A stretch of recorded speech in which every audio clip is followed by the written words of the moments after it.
Us, we've also got Amit Sarkar, President and Head Indirect Tax at BDO India, joining us live in the studio. Good morning, Amit. Thank you for coming here.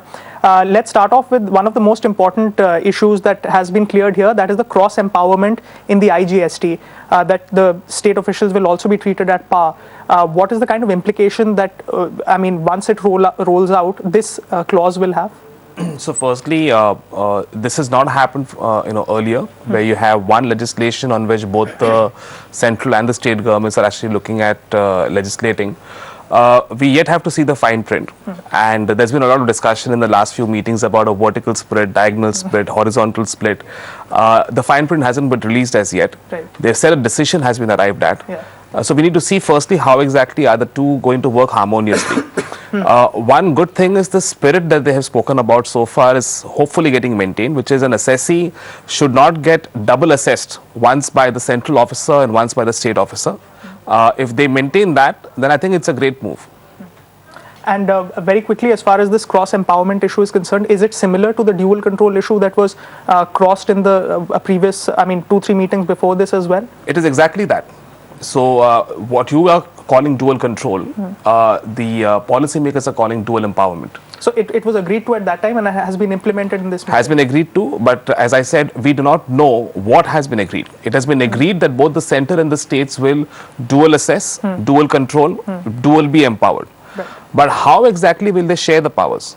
That fine print is yet to come out. All right, we'll just come to that as well. I suppose we also have Sachin Bhanushali, CEO of Gateway Industry Parks, to give us an industry viewpoint as to how he sees this. Good morning, Sachin. Good to have you on the show. We are another step closer to the 1st of July adherence. How does this bode positively for companies like yours? Good morning to you. Any indirect tax or direct tax is as good as simpler as it is. The advantage of a simpler tax is that administration is easier. The assesses have clarity.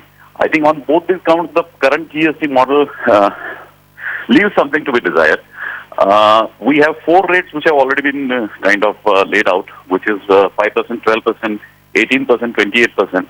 We also have a new cap which has come in by way of 40%. In addition to this, I think the confusion which is likely to arise out of dual assessment that you were mentioning is something that needs to be clarified. Empowerment at both the levels would also mean that there is a chance that the assessee will get to have to explain its point of view at both the locations, at the center as well as at the state. So there is absolutely a need to have crisp clarity to start with. This tax is going to be as successful, as simpler as we can make it. Amit, you heard the rollout dates being mentioned. I will not go into rates and details of that, but do you believe that 1st of July deadline is realistic? Very tough question. I'll try to put some professional logic into it because there are too many speculations happening around it. There are 3 ifs here. If the parliament passes the central GST law and the IGST law, and if all the state assemblies, either through a ordinance or through a passage of the law in the assemblies, you can't leave any state assembly out. If they pass their laws by, say, April to May, which is the traditional budget month of the states, then yes, 1st of July is doable. However, I think a lot will also happen on the political posturings. I will remind all of you of the discussion that happened in the Rajya Sabha, where the opposition leaders in the Rajya Sabha had mentioned categorically that you must not bring this bill as a bill that can be passed only in the Lok Sabha. You have to bring this bill as a bill that has to go through both Lok Sabha and Rajya Sabha. Depending upon the political conclusions of the state elections, they may be docile or may be rampant. We have to see about that. Anita, now I want to talk about fitment, because as far as fitment is concerned, do you think 1 month is enough time to roll this out? We're already in the month of March, and passing it in March and then aiming to implement it in July, to my mind, seems like a tough job. Do you really think that 1 month period is going to be enough with regard to fitment decision? And of course, what do you think the issues will be as they work towards implementing this? No, I completely agree that 1 month is not enough, but I must tell you that there is a tax committee which is already discussing this for a very long time behind the scenes. I think the first and foremost thing which the other committee was doing was regarding the statute, but there was a separate committee and number of people who were working on the fitment of the products within the rate structure which has been announced by the government. It is a very difficult task because what the government has said is that whatever is the total tax impact on a particular product, broadly the same impact would be with regard to GST, which means that they are now looking at the products falling in the particular range of 0, 5, 12, 18, 28, so on and so forth. So tough job, but I think the lot of preparation has already undergone. They are kind of at the stage where they are finally deciding as to what is the need regarding the particular products to be falling under which rate. Interesting point is that this time in the amendment of the statute, they have brought in 40% rate as well. However, the finance minister categorically said that it's only an enabling provision. So certainly it appears that in the year one itself, there will be no products which will be at 40% rate, maybe later on. But coming back to your specific question, it's a tough task, but it is doable because the preparation work has been going on for a while now. Right. Amit, coming to you exactly on that enabling provision of 40%, obviously, I mean, the idea is to make it an enabling provision to compensate states after 5 years, if at all that eventuality emerges. A, that, and B, about the rate of effective tax on the services sector, and also about dual control, because it's already been stated that entities above 1.5 crore will be equally shared between states and center, and below 1.5 will be 90% with the states. So I'll start off with the 40% rate. As Anita was rightfully mentioning, it's an enabling provision. You have to see what would be the notified rate. The finance minister has been at great pains to explain that there is no intention currently of increasing the demerit rate, as we call it, for luxury items beyond 28%, which is what has been recommended. Fair point. And this is also pretty much in line with the view of the current policymaker group that you give us a legislation which gives us the parameters, and we promise that we will live within the parameters. Now we'll see about how those parameters get addressed. Services is something which has not been given its due share in all these conversations and press releases that have happened.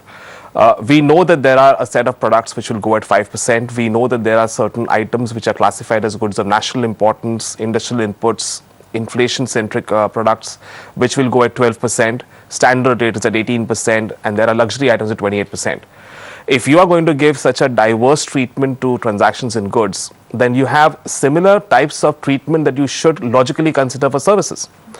You have certain services which can also be construed as services of national importance, which can also be inflation heavy, transportation, telecommunications, financial services. Are you going to give them the same treatment as you give goods of national importance like iron and steel, ferrous, textiles, whatever? Will you therefore concede the point and give a lower rate to certain services? No clarity there. You have given a deeming fiction in the draft law that bundled supplies in the nature of works contracts or lease transactions are deemed services. Intangibles like supply of software are deemed services. These are products which historically always had a lower rate of tax, even under the current law. No clarity yet on whether this will actually have the same treatment under proposed law. And there has been no discussion whatsoever that we have heard in the public domain where the government is saying that yes, we assume that intangibles in the nature of software, etc., should be, even though deemed to be a service in the law, still will go in the 5% rate or a 12% rate, things like that. So where is that diverse treatment given to services that should be there for goods? Sachin, I mean, your industry is set to benefit in a big way. In fact, one of the few industries that will be cheering or has been cheering every step closer to the rollout of GST. But has the groundwork been done? Are you ready? How are you feeling in terms of preparedness? Yourself, your industry peers, what's the sense on the ground? Okay, I think we've lost Sachin, but we'll keep the conversation going. Anita, I just want to talk about SGST. Do you think there could be any sort of opposition or any sort of concerns that states could have with SGST? I don't think so really, because we know for a fact the GST Council compromises of representatives of each and every state, and prior to that the empowered committee of state finance ministers who were looking at the roadmap of GST, there as well we had the representatives from the states, and I think everything is being done based on the consensus. So I really don't think that there will be much of a problem as far as the SGST laws are concerned. They kind of agreed on most of the things. There could be just minor amendments they would be putting in based upon the key things which they must be seeing, but I really don't see much of a problem here at all. Right, thanks, The Annie. hard work is all done, I think.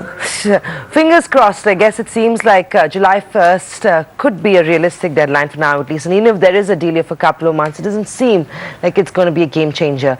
But good talking to Anita and Amit, and thanks for joining in this early in the morning on a Monday to discuss that much talked about meeting on the weekend. Well, moving on from there, let's focus on our markets. Friday was a relatively non-eventful day of trade. The markets didn't get up to too much action, finally ending the day on a pretty flat note. That's where the Nifty went home at 88.97, the Sensex going home on a